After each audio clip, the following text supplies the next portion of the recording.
Commission électorale indépendante, la CEI.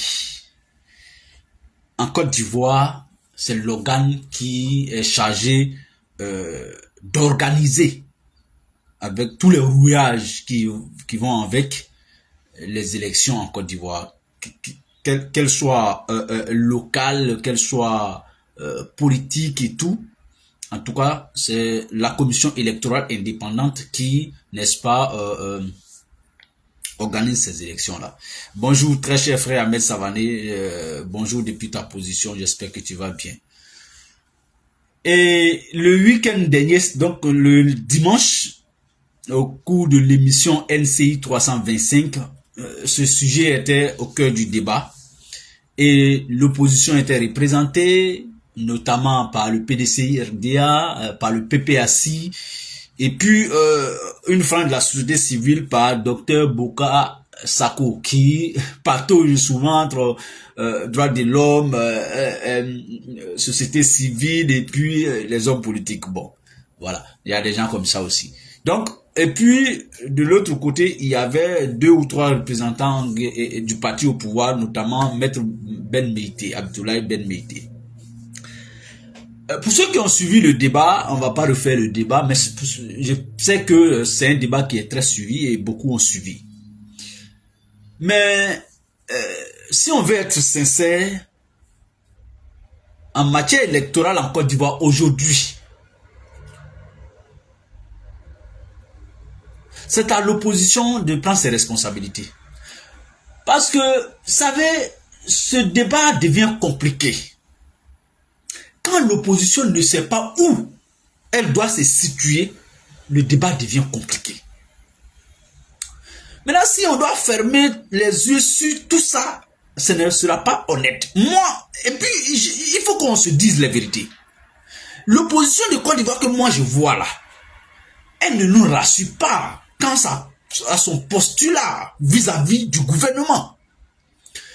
Quand je dénonce un fait, suivez très bien mon raisonnement. Quand je prends la décision de dénoncer un fait, je le dénonce, je le désapprouve et je ne rentre pas dedans.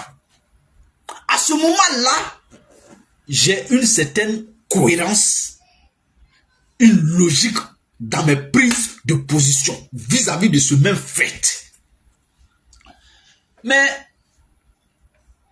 je dénonce. Je continue de faire avec. Je dénonce, je travaille, je dénonce. Quand ils m'arrangent, bon, on fait avec, bon. Ils vont nous dire forcément que bon, il faut être dedans. En tout cas, ils vont, comme c'est les hommes politiques, ils chercheront toujours des contours pour nous faire croire que comme eux, ils connaissent tout, ils connaissent la politique mieux que nous, bon, ils vont toujours trouver des arguments pour nous convaincre. On va avaler. Parce qu'on se dit que bon, aujourd'hui, ce sont nos leaders. On va avaler. Mais moi, je vais vous dire une chose aussi. Si on continue de toujours croire que comme ce sont nos leaders, ils n'ont pas de défaut ou bien ne peuvent pas fauter, bon, on va fauter tous ensemble. L'opposition ivoirienne est représentée pour quelques-uns des partis politiques dans l'opposition, est représentée, même si on est minoritaire, et c'est ce qui est vrai, parce que à 90%, la commission est dirigée par le parti au pouvoir, c'est-à-dire les représentants des ministres de l'Intérieur, du président de la République et du président de la... parce que le président de la République, il est en même temps président de la République, il est aussi en même temps président du RHDP. Donc quand le RHDP, quand on dit bon, il faut un représentant du président de la République, Alassane donne un représentant. Quand on dit il faut un représentant du président des partis politiques, Alassane encore donne un autre représentant. Ça veut dire 2 représentants pour la même personne, Alassane Ouattara, mais comme il a 2 étiquettes. Vous voyez? Donc on ne peut pas nier. Quand on dit un représentant du ministre de l'Intérieur, ou bien du ministère de l'Intérieur, c'est qui? c'est Vagondo. On va dire c'est un ministre, mais il est lié, non seulement il est cadre du RHDP, mais il est aussi nommé par le président de la République, lui aussi président du RHDP. Donc, personne ne peut nier le fait que la commission électorale est dirigée à 90% par le RHDP, le parti au pouvoir. Vous voyez? Alors, dans ce contexte, l'opposition doit continuer de jouer avec eux sur le terrain. La question fondamentale qu'on se pose, que moi je me pose, et dit bon, comme nous on n'a jamais été dedans là-bas, allons-y sur un exemple très simple. Prenons le cas d'un match de football. Est-ce qu'on doit jouer un match de football où au départ, on n'a pas de sanction, rien, et puis le jeu voudrait que nous, au lieu d'être 11 contre 11 au départ, on nous dit, bon, chez nous ici, les règles du jeu, comme c'est nous qu'on reçoit, nous on va jouer 12 contre 11 ou bien 10 contre 11. Vous êtes 10, nous on est 11 parce que c'est nous on vous reçoit. Si moi j'accepte de jouer le match sur ça, je ne suis plus fondé à dénoncer le score final. Pour faire un lien entre le score et le nombre de joueurs engagés dès le départ. Soit je dis non, les conditions d'un jeu équitable ne sont pas réunies, moi je ne joue pas. Mais avant le match, je dénonce pour dire mais vraiment les conditions ne sont pas réunies et tout ça, donc l'arbitre est partisan et puis voilà, vous êtes nombreux que nous, bon donc nous là, il n'y a pas de problème, on va jouer, hein, mais bon vraiment, et puis à la fin on paie, ou bien, est-ce que vous voyez un peu? C'est pourquoi je dis qu'il faut que l'opposition soit intransigeante sur la question de la commission électorale indépendante. L'opposition en 2021, et moi je vais toujours revenir sur ça, n'en déplaise à qui? L'opposition en 2021, en mars 2021, dénonçait toujours la commission électorale indépendante dans sa monture actuelle, mais elle a accompagné Alassane Ouattara aux élections législatives. Malgré ça, rien n'a changé. Rien n'a changé. La même opposition a accompagné Alassane Ouattara au cours des élections locales passées de septembre 2023. La même opposition.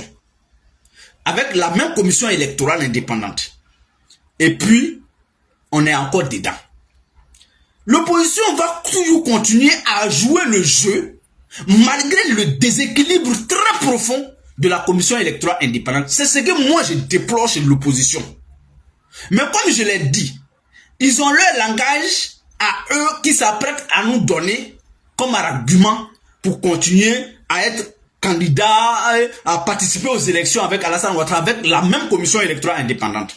Et après, continuer à dénoncer. Ils vont nous dire que bon, la politique de la chaise vide ne rapporte pas. Il n'y a pas de problème. Mais je voulais dire ça d'abord à ce qui concerne la posture de l'opposition ivoirienne vis-à-vis de la commission électorale indépendante. Quand je quitte là-bas, le parti au pouvoir dit qu'ils sont majoritaires, qu'ils ont un bilan inattaquable, que personne ne peut les neutraliser dans une élection crédible, qu'ils sont partout sur l'étendue du territoire national. Mais c'est le même régime, c'est le même parti au pouvoir qui refuse d'équilibrer la commission électorale indépendante en charge des élections en Côte d'Ivoire. Bon, selon vous, moi, l'OCENI, face à mon adversaire, j'ai du potentiel. Je sais que aller-retour, je le bats à la loyale. Bon, c'est quel intérêt moi j'ai à caporaliser la commission qui doit arbitrer le jeu électoral?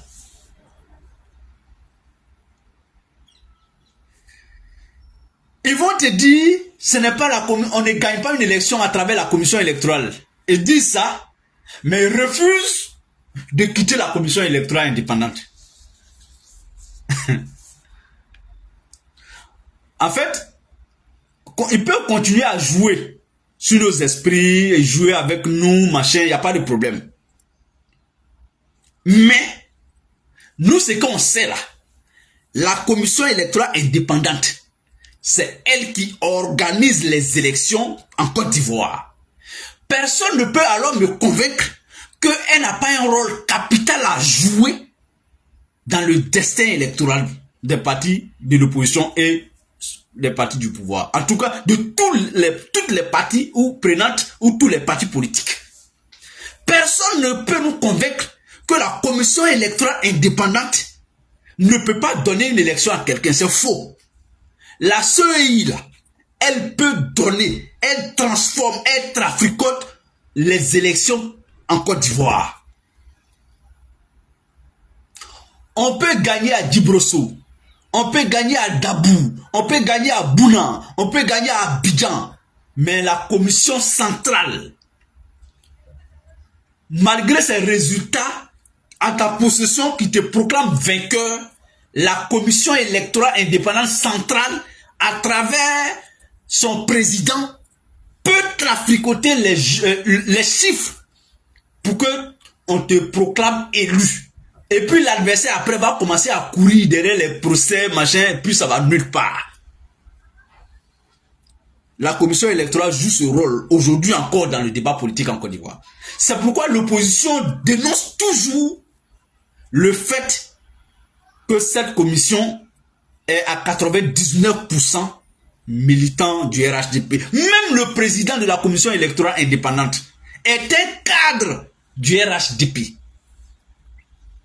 C'est pourquoi, à des moments de ma vie, je dis merci à Gbagbo, vraiment, ou bien pardon à Gbagbo, parce que c'est comme Macky Sall aujourd'hui. On va tout, hier j'ai dit, on peut tout dire de Macky Sall, dictateur, il a tué, il a fait ceci, là. J'ai dit, mais arrivé sur le sujet de Woubi, on s'arrête pour être honnête là-bas pour dire, on a au moins entendu Macky Sall dire, je ne veux pas de cette pratique chez moi. Le Sénégalais n'acceptera pas ça. On le dit, parce que oui, il a dit. Quels que soient les autres qu'on peut lui reprocher, parce que nul n'est parfait. Tout le monde a péché. Et quand il fait un lien avec le président Gbagbo, j'ai dit, reprochons tout ce qu'on veut de Gbagbo Laurent. Mais sous Gbagbo, quand on posait la question de la CEI net, le RDR, le PDC se retirait de tout. Il bloquait tout. Et Gbagbo réglait le problème et puis on avançait. Ça là, on a vécu ça, on a vu ça, nous tous. Il faut le lui rendre ça. Mais mieux, j'ai connu sous Gbagbo, pendant les débats de la sortie de crise avec le premier ministre Guillaume Soro, j'ai connu 2 présidents de commission électorale indépendante. 2. L'actuel premier ministre Begré Mambé et feu le diplomate Youssouf Bakayoko. Mais je peux vous dire, ça risque de me tromper. Gbagbo a cédé. Gbagbo a accepté que l'opposition dirige la commission électorale indépendante jusqu'aux élections présidentielles d'octobre 2010. Begré Mambé était cadre du PDC-RDA. Il n'a jamais été FPI, encore moins proche de Gbagbo Laurent. Youssouf Bakayoko a été le dernier président sous Gbagbo, le dernier président qui nous a envoyé aux élections présidentielles d'octobre 2010. Il n'a jamais été Front Populaire ivoirien, encore moins proche de Laurent Gbagbo. Est-ce que vous voyez? Gbagbo l'a fait. Ouattara là-haut, qu'est-ce qui dérange Ouattara de libéraliser la commission électorale pour qu'on aille à une élection crédible? Sois salué, cher aîné Diomané Lassina, depuis ta position. Dieu Coq, Yacouba Bamba, soyez salués. Vous voyez, c'est dommage. Et c'est dommage. Mais tant qu'on est dans ce fou, ce bras de fer, aucune élection ne sera, je vais dire, crédible, incontestable en Côte d'Ivoire. C'est pas possible. Pour 2025, ce sera le pire. Ça sera pire. Parce que Ouattara s'apprête à exclure Babou. Ouattara s'apprête à exclure Tcham. Bon, pour lui, je n'en parle pas trop. Mais Ouattara s'apprête à exclure encore une fois de plus Guillaume Soro. Et puis, il veut se tailler un adversaire à la hauteur de sa cheville. Pour nous, demain, se déclarer vainqueur. C'est dommage. Et donc, aussi bien dans l'opposition qu'au parti au pouvoir, chacun a une responsabilité à assumer. Et je l'ai dit. Portez-vous bien. Excellente journée. Vous venez d'écouter cette vidéo de Losini Kibafori qui a parlé du parti au pouvoir et des partis d'opposition. Pour moi, j'ai envie de dire quelque chose. Il faut faire très attention. J'ai fortement l'impression que ce qui peut se passer en 2025 peut être plus pire que ce qui s'est passé en 2010. Je le dis pourquoi? Je le dis parce que malgré le consensus sur la liste électorale en 2010, nous avons quand même eu plus de 3000 morts. Nous avons eu plus de 3000 morts. Ici, nous allons à une élection, alors que l'élection précédente, les opposants estiment qu'Alassane Ouattara n'a pas gagné ces élections-là, mais il a fait un coup d'État. Ça veut dire que ces opposants vont en 2025 avec le sentiment d'avoir été des victimes de 2020. Et ils vont donc là-bas plus préparés, mais surtout plus déterminés à contrecarrer Alassane Ouattara. Ils ont vu son fonctionnement de 2020. Il a été capable de se créer des opposants à l'instar de Kakabe. Et en 2025, nous savons qu'il peut se créer un opposant à l'instar de M. Charles Blé Goudé. Et pas mal, parce qu'ils sont nombreux.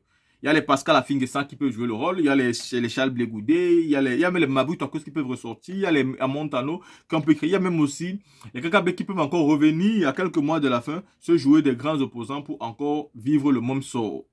Donc, il est important de dire ici que Monsieur Alassane Ouattara a plutôt intérêt à traiter l'opposition avec respect, mais aussi à revoir la liste électorale, afin qu'elle puisse être consensuelle et permettre à l'opposition d'aller aux élections en se disant qu'enfin, nous avons quand même une liste électorale consensuelle et ce qui pourra en découler derrière, nous pourrons l'accepter. Mais vous ne pouvez pas aller d'ores et déjà avec une liste électorale biaisée, avec une opposition qui vous dit on ne fait pas confiance à cette liste électorale, on n'y croit pas. Mais vous allez quand même. Parce que même si vous gagnez, cette opposition-là, elle est déjà certaine que vous allez gagner avec cette liste électorale.